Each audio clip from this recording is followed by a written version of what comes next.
Alright, so I wanted to talk about something that's a little strange. I've been, in my free time, dabbling with my own little rewrite of Jurassic World Rebirth. Don't know if it'll go anywhere, considering that a lot of these rewrites take a lot of effort and I just never had the time to finish them. But in the process of writing these things, I came to a really, should we call it interesting connection that I think genuinely would have made the film better.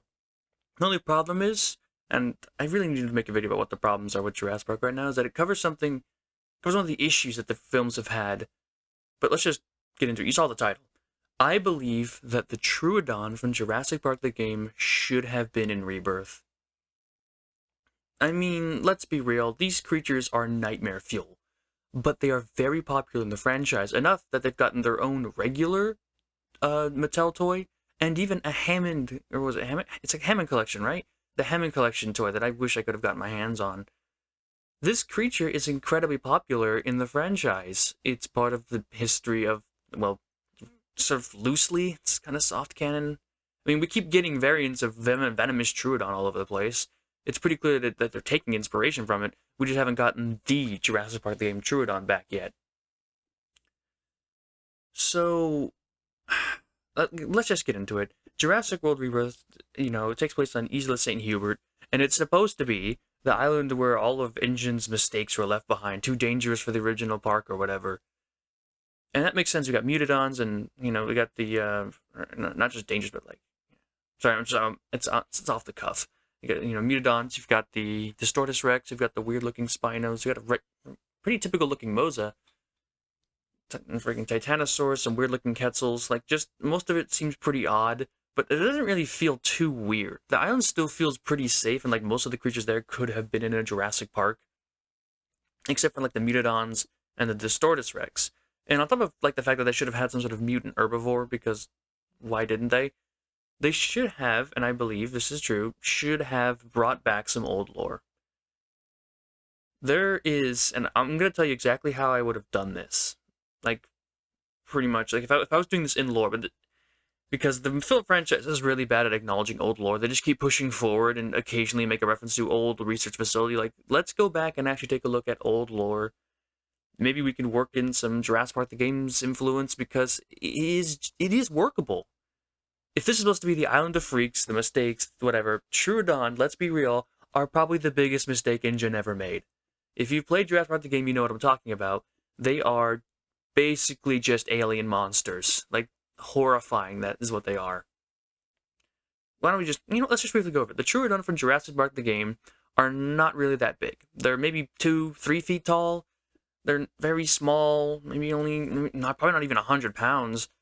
But they are absolutely horrifying nightmare fuel. One, they tend to only move at night. Their dark skin patterns and scales completely obscure them in darkness, and their eyes are incredibly reflective to the point where they basically glow.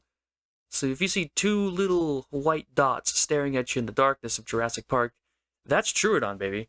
And worst of all is their bite. Their saliva has a toxin, a venom, that they inject when they hit you, or when they bite you, that at first causes disorientation, then hallucinations, then you collapse to the ground, you start convulsing, and then after that is full body paralysis, unless you get a powerful sort of, I don't know, what is it? Powerful something that comes, I can't think of the word. Powerful something that comes from tranquilizer darts. It's found in tranquilizer darts at Jurassic Park. And then once they paralyzed you, they drag you off to their nest, rip your chest cavity open, but just enough to keep you alive, and put their clutch of eggs inside of you, using your body's natural warmth to incubate their eggs. The babies hatch and then eat you from the inside out. That is just straight up nightmare fuel. And if anything deserves to be called a mistake or too dangerous for Jurassic Park, that should have been it. Now I can get what you people might be thinking.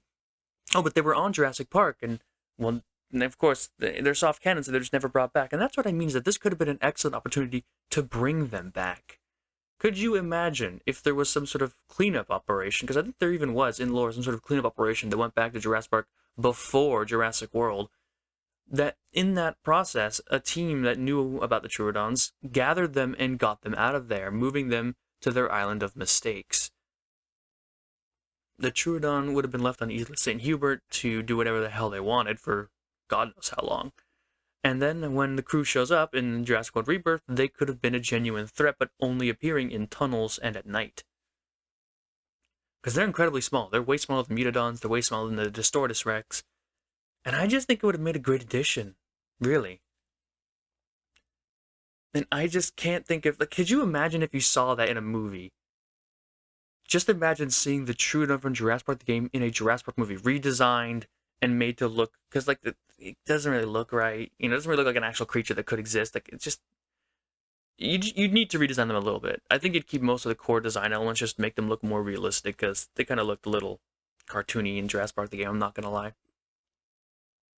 But once you get past that hurdle, they would have been an extremely memorable and horrifying addition to the movie that I just don't think this franchise is capable of anymore. And that's another thing. I really need to talk about what I think is the problems with Jurassic Park, because I've seen so many videos on that. I just want to put my own piece on it.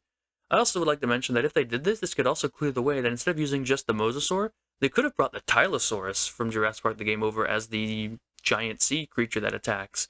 Because we got mosasaurus, again, they had to redesign it so they could sell another one. Why not just make it another creature? Tylosaurus is another huge mosasaur. It would have been really cool. Just imagine them battling the tylosaurus from Jurassic Park the Game. Once again, slightly redesigned to be more realistic, but it still would have been so cool to see. And that's what it really means. That, like, I feel like they could have used some of those elements in Jurassic Park or Jurassic World Rebirth. They could have made the film so much more, tense and enjoyable. Could have shown us a new sea creature that could have been really cool. Could have had some really tense scenes in some dark tunnels. Somebody gets dragged off with a Troodon and they try to save him, and just, I don't know if they could go, they don't need like a full R rating to show what happens to a person who gets, attacked by those things, but still. It would have been so cool, and I think it would have really fit the film. And I don't have much else to say. I just wanted to put that out there and see what people think. Would Jurassic World Rebirth have been improved if the Troodon from Jurassic Park the Game had a major scene in the movie with like some sort of horrific underground tunnel passage that they had to make? Because I think it would have. I genuinely think it would have. It fits the vibe. It fits the idea of what Isla St. Hubert is supposed to be. And it could have referenced old lore very, very well. But that's just my opinion. I just want to put my opinion piece out there on what I think Jurassic World Rebirth should have included. So that's it. Yeah, thanks.